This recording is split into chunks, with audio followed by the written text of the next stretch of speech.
Hello everyone, good morning. How are you? I hope all are fine. Listen, students, take out your worksheet, page number 19. तो आज हम क्या करेंगे page number 19 पर? Page number 19 पर हम लिखेंगे जीवनी। किसकी जीवनी? भगत सिंह की जीवनी। तो भगत सिंह की जीवनी आप सरदार भगत सिंह या शहीद भगत सिंह। तो बेटा मुझे पूरी उम्मीद है कि आपको शहीद भगत सिंह के नाम से आपको समझ में आ गया होगा कि मैं किन के बारे में बात कर रही हूँ। ठीक है, जिन्होंने हंसते हंसते अपने प्राणों को बलिदान कर दिया देश के लिए, जिनमें देशभक्ति की भावना कूट कूट कर भरी थी, जिन्होंने जो फांसी पर लटक गए और हमको नारा देते चले गए, इंकलाब जिंदाबाद, इंकलाब जिंदाबाद। ये बोलते हुए उन्होंने खुद को फांसी के फंदे को गले से लगा लिया, हंसते हंसते अपने देश के लिए, अपने देश की आज़ादी के लिए। वो थे सरदार भगत सिंह या शहीद भगत सिंह। उनके बलिदान हम कभी नहीं भूल सकते और ना हमको भूलने चाहिए। ठीक है, तो यहाँ बेटा हमारे जो है संकेत बिंदु हैं, जन्म और परिवेश, क्रांतिकारी, जेल के दिन, फांसी और व्यक्तित्व, ये सब उनके संकेत बिंदु हैं। संकेत बिंदु के आधार पर हमें जीवनी लिखनी होती है। और लिसन स्टूडेंट्स, जीवनी क्या होती है? अब आप सोचेंगे कि जीवनी क्या है मैम? तो जीवनी क्या होती है? किसी भी व्यक्ति विशेष के जीवन के बारे में जानना। उनका कहाँ जन्म हुआ, उनके पेरेंट्स कौन थे, उनके मम्मी पापा कौन थे, वो कैसे पढ़े लिखे, कैसे पले बड़े हुए, और उन्होंने अपने जीवन में क्या क्या काम किए। तो उनके जीवन में जानना, उनके जीवन के बारे में सारी बातें जानना जो होती है जीवनी होती है। जैसे आजकल मूवीज बन रही है, बायोग्राफी बन रही है, धोनी की बायोग्राफी बनी है, मोदी जी की बायोग्राफी बनी है, और संजय दत्त की बायोग्राफी बनी है। तो जब बायोग्राफी मूवीज बनती हैं तो उसमें जो हमें उनके बारे में पता नहीं होता वो भी सब हमें पता चल जाता है। इसी प्रकार हम जीवनी लिखते हैं अपनी लैंग्वेज में, तो उनके जीवन की एक एक घटना का हमें पता चल जाता है।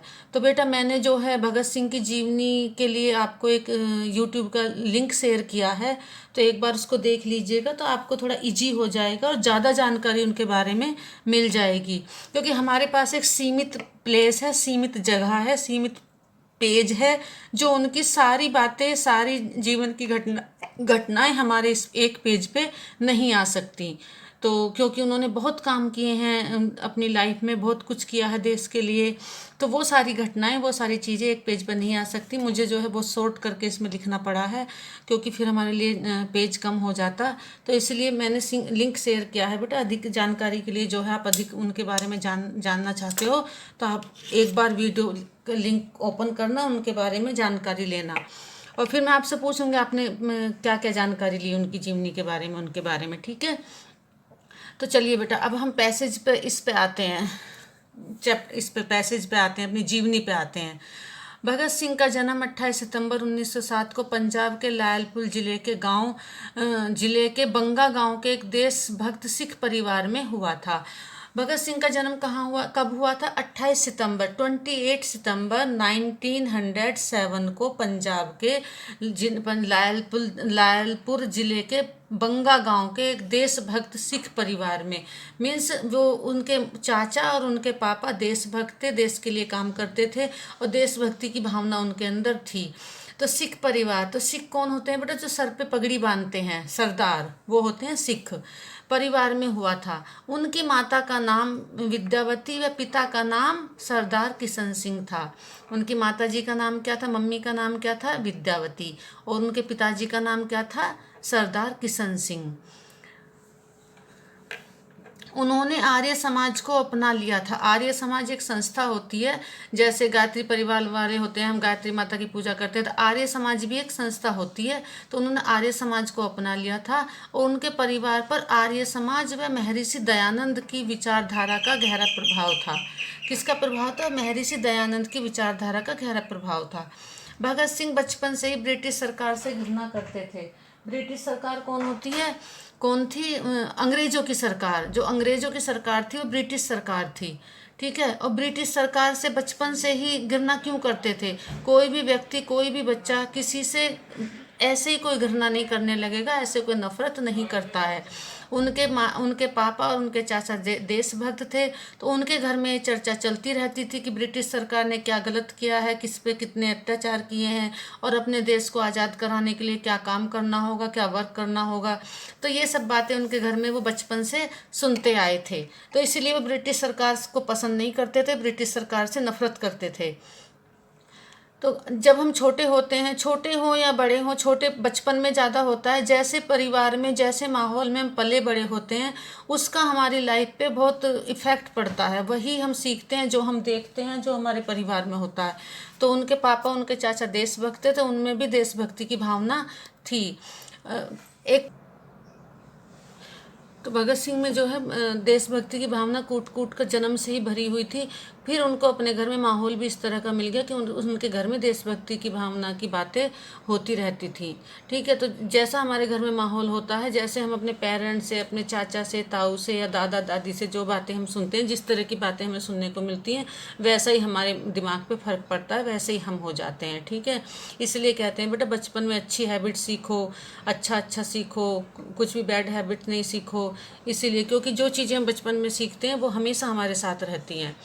ओके, एक इनकी बचपन की कहानी है भगत सिंह की।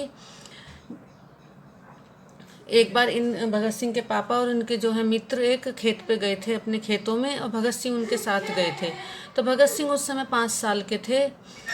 5 साल की उम्र में ये उस घास के तिनके उठा उठा के ऐसे खेतों में बोने लगे। तो उनके अंकल ने पहले उनसे पूछा कि बेटा तुम्हारा क्या नाम है।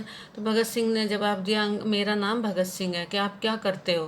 कि मैं बंदूकें बेचता हूँ। जबकि 5 साल का बच्चा ना ये जानता था कि बंदूकें क्या होती हैं या बंदूकें बेचना खरीदना क्या होता है। बट अचानक से उन्होंने आंसर दिया कि मैं बंदूकें बेचता हूँ। फिर अंकल ने पूछा कि आप ये तिनके क्यों बो रहे हो? कि ये तिनके नहीं, मैं बंदूकें बो रहा हूँ। तो बच्चे ऐसे सोचते हैं कि जो हमारे पापा फसल उगाते हैं तो हमारी फसल ज़्यादा होती है। तो उनको भी ये लगा अगर मैं बंदूकें बोऊंगा तो मेरे पास भी ज़्यादा बंदूकें आ जाएंगी और मैं जो है बंदूकों से अंग्रेज़ों का सामना कर सकूंगा। तो कुछ चीज़ें ऐसी होती हैं जैसे कहते हैं पूत के पालने में दिखते हैं। तो उनकी बचपन से ही ये देशभक्ति की भावना, अंग्रेज़ों के खिलाफ खड़े रहना, ये सब भावना जो है उनमें बचपन से ही थी, बाई बर्थ ही थी। तो जैसे जैसे बड़े होने लगे उनके अंदर और देशभक्ति की भावना बढ़ती गई और घर का भी उनको सपोर्ट मिला, क्योंकि उनके घर में भी उनके पापा और उनके चाचा देशभक्त ही थे, देश को आज़ाद कराना चाहते थे, देश की आज़ादी के लिए काम करते थे। ठीक है, 14 वर्ष की आयु, नेक्स्ट पैसेज पे आते हैं। 14 वर्ष की आयु में ही भगत सिंह पंजाब के क्रांतिकारी संस्थाओं में कार्य करने लगे। जब वो 14 ईयर के थे तभी से ही वो पंजाब के क्रांतिकारी संस्थाओं में, जो पंजाब में क्रांतिकारी संस्थाएं थी जो अंग्रेज़ों के अगेंस्ट थी, उनमें कार्य करने लगे। 1919 में जलियांवाला बाग हत्याकांड का उनके जीवन पर इतना गहरा प्रभाव पड़ा। जलियांवाला हत्याकांड क्या है बेटा? मैंने आपको वीडियो का लिंक शेयर किया है, कर दिया था, तो लिंक को ओपन करके इनका पूरा पढ़ लेना, क्योंकि जीवनी बेटा बहुत बड़ी होती है। कोई इतना नहीं कि एक पेज पे हमारी जीवनी आ जाए, हमें बहुत शॉर्ट करके एक पेज पे लिखनी होती है। जीवनी में बहुत बातें होती हैं, उनके जीवन से जुड़ी हुई बहुत किस्से होते हैं, कहानी होती हैं। तो मैंने इसीलिए लिंक शेयर किया है। आप उस लिंक पे जाकर भगत सिंह की और भी जीवन से जो रिलेटेड रोचक उनकी बातें हैं, एक बार उनकी जीवनी सुन लेना तो और आपको अच्छे से समझ में आ जाएगी, ज़्यादा जानकारी उनके बारे में आपको मिलेगी। ओके, तो जलियांवाला बाग जो है, जलियांवाला बाग क्या था? जलियांवाले बाग में काफ़ी लोग इकट्ठे हो रखे थे और एक अंग्रेजी अफसर ने अचानक से गोली चलाने के आदेश दे दिए थे, जिसमें बहुत सारे हिंदुस्तानी लोग मर गए थे। किसी को नहीं पता था कि हाँ गोलियां चल जाएंगी। हजारों लोग घायल हुए थे और हजारों लोगों की ऑन स्पॉट डेथ हो गई थी। तो वो जो कांड था वो उन्होंने बिल्कुल अंदर से उनका मन जो एकदम हिला के रख दिया और वो बहुत उससे प्रभावित हुए, बहुत प्रभाव पड़ा उनकी ज़िंदगी पे, उनके दिलो दिमाग पर। तो उन्होंने उस टाइम ही जलियांवाला बाग हत्याकांड का उनके जीवन पर गहरा प्रभाव पड़ा। कि उन्होंने नेशनल कॉलेज की पढ़ाई छोड़कर, उस टाइम वो नेशनल कॉलेज में पढ़ते थे, तो उन्होंने अपनी पढ़ाई छोड़ दी। पढ़ाई में उनका मन नहीं लगा, क्योंकि वो जो कांड हुआ था उन्होंने बिल्कुल उनको झकझोर कर रख दिया था, तो उनका मन पढ़ाई में नहीं लगा। बस वो अब रात दिन उनको यही था कि भारत को आज़ाद कराया जाए, उसके लिए कोई भी कीमत क्यों ना चुकानी पड़े, अपने प्राण ही क्यों ना मुझे बलिदान करने पड़े, न्योछावर करने पड़े अपने देश के लिए। पढ़ाई छोड़कर भारत की आज़ादी के लिए नौजवान भारत सभा की स्थापना की।